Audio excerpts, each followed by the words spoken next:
നിങ്ങളുടെ ഇഷ്ട പരമ്പരകൾ എക്സ്ക്ലൂസീവായി സൺ നെക്സ്റ്റ് ആപ്പിലൂടെ തികച്ചും ഫ്രീ ആയി ഇപ്പോഴേ ആപ്പ് ഡൗൺലോഡ് ചെയ്യൂ.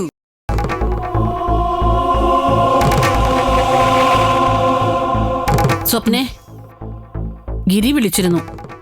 മറ്റന്നാൾ എത്തുമെന്നാ പറഞ്ഞേ. നിനക്കെന്തു പറ്റി? കാര്യമായ ചിന്തയിലാണല്ലോ. ഏയ് ഒന്നുമില്ല. നീ രാവിലെ എങ്ങോട്ടാ പോയത്? ഗോപാൽജിയുടെ വീട്ടിലേക്ക്. നീ എന്തിനാ അങ്ങോട്ട് പോയത്? ശാലിനിയെ കാണാൻ. ആരെ കാണാനാണെങ്കിലും നീ ആ വീട്ടിലേക്ക് പോകണ്ട. അതെന്താ അമ്മേ? അവിടെ ആ വൃത്തികെട്ടവനുണ്ട്, സഞ്ജയ്. ഒരു കാരണവശാലും നീ അവന്റെ വഴിക്ക് പോവരുത്. അവനെ ഇങ്ങനെ തള്ളി പറയേണ്ട കാര്യമുണ്ടോ അമ്മേ? നീ എന്തൊക്കെയായി പറയുന്നത്? എന്റെ മോനെ കൊല്ലാൻ നോക്കിയവനവൻ. അതിനേക്കാൾ കൂടുതൽ ഒരു ദ്രോഹം അവൻ ഈ കുടുംബത്തിനോട് ചെയ്യാനുണ്ടോ? ഞാൻ സഞ്ജുവായിട്ട് സംസാരിച്ചിരുന്നു. എന്തിന്? അവൻ ഏട്ടനെ കൊല്ലാൻ നോക്കിയത് എന്തിനാണെന്ന് അമ്മയ്ക്ക് അറിയണ്ടേ? അവൻ ഏട്ടനെ കൊല്ലാനുള്ള ഉദ്ദേശമൊന്നും ഉണ്ടായിരുന്നില്ലെന്നാ സഞ്ജയ് പറഞ്ഞത്. മഞ്ജു സഞ്ജയിനെ മയക്കുമരുന്ന് കേസിൽ കുടിക്കാതെ ഓർമ്മയില്ലേ? അന്ന് മഞ്ജുവിന്റെ വാക്ക് വിശ്വസിച്ച് ഗിരിയേട്ടൻ സഞ്ജയിനെ വീട്ടിൽ കയറി തല്ലി.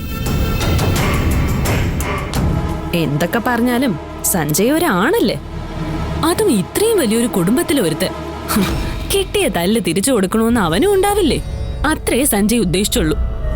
മഞ്ജു ആണ് കേസ് കൂടുതൽ ബലം ഉണ്ടാക്കണമെന്നും പറഞ്ഞ് ഗിരിയേട്ടനെ കൊണ്ട് വധശ്രമത്തിന് കേസ് കൊടുപ്പിച്ചത്. നീ എന്തൊക്കെ കാരണങ്ങൾ പറഞ്ഞാലും ഗിരിയെ തല്ലാൻ സഞ്ജയ് തീരുമാനിച്ചത് തെറ്റാ.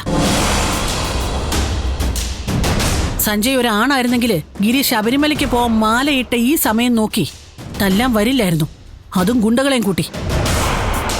ഗിരിയേട്ടന് ഒറ്റയ്ക്ക് മുട്ടാനുള്ള കഴിവ് സഞ്ജയ്ക്കില്ല, അതവന് തന്നെ അറിയാം. അതായിരിക്കും കൂട്ടുകാരെ കൂട്ടിയത്. പക്ഷെ അമ്മ നന്നായിട്ടൊന്ന് ആലോചിച്ചു നോക്ക്. ശരിക്കും പറഞ്ഞ എല്ലാ പ്രശ്നങ്ങളും ഉണ്ടാക്കിയത് മഞ്ജു അല്ലേ? അവള് ഗിരിയേട്ടനെ തെറ്റിദ്ധരിപ്പിച്ച് സഞ്ജയുടെ അടുത്തേക്ക് വിട്ടില്ലായിരുന്നെങ്കിൽ ഇതൊന്നും നടക്കില്ലായിരുന്നു. മഞ്ജുവിന്റെ കുടുംബത്തിന് നമ്മുടെയും ഗോപാൽജിയുടെയും കുടുംബമായിട്ട് പകയാണെന്ന് എല്ലാവർക്കും അറിയാലോ. ഗോപാൽജിയുടെയും നമ്മുടെയും കുടുംബം ഒറ്റക്കെട്ടായിട്ട് നിന്നാ പോലീസിന് ഒന്നും ചെയ്യാൻ കഴിയില്ലെന്ന് മഞ്ജുവിന് അറിയാം. അതുകൊണ്ട് നമ്മളെ തമ്മിൽ പിരിക്കാനാ മഞ്ജു ശ്രമിക്കുന്നത്. എന്ത് ചെയ്തിട്ടാണെങ്കിലും ആ നശിച്ചവൾ ഈ വീട്ടിൽ നിന്ന് ഒഴിവായി പോയാൽ മതിയായിരുന്നു. മഞ്ജുവിനെ ഈ ലോകത്ത് നിന്ന് തന്നെ ഒഴിവാക്കിയാലോ? നീ എന്തൊക്കെയാ പറയുന്നത്? അങ്ങനെ ഒരാളെ കൊന്നിട്ട് കിട്ടുന്ന ജീവിതം ഒന്നും നമുക്ക് വേണ്ട. അതിന് കൊല്ലാൻ പോകുന്നത് നമ്മളല്ലല്ലോ. പിന്നെ നമ്മളെക്കാൾ കൂടുതൽ മഞ്ജുകാരന് സഹിക്കേണ്ടി വന്നത് സഞ്ജയ. അവരൊക്കെ കാശുകാരാ. നമ്മളെപ്പോലെ സഹിച്ചു നിൽക്കേണ്ട കാര്യമൊന്നും അവർക്കില്ലല്ലോ. അതുകൊണ്ട്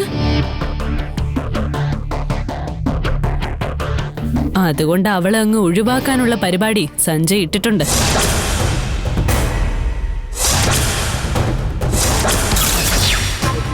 ഈശ്വര.